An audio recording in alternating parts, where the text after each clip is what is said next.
After learning the proof of the Pythagorean theorem using areas of squares, Joseph got really excited and tried explaining it to his younger brother. He realized during his explanation that he had done something wrong.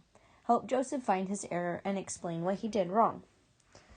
If we try and use the Pythagorean theorem for this, we will get 16 plus 25 equals 49. But when you add 16 and 25, you only get 41, which means these are not equal. So the problem with Joseph's explanation is he used side lengths that do not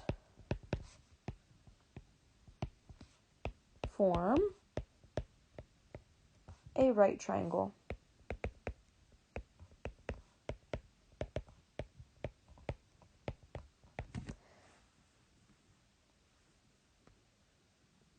So if you were to add their areas of the squares, that proof won't work because the original triangle he created is not a right triangle.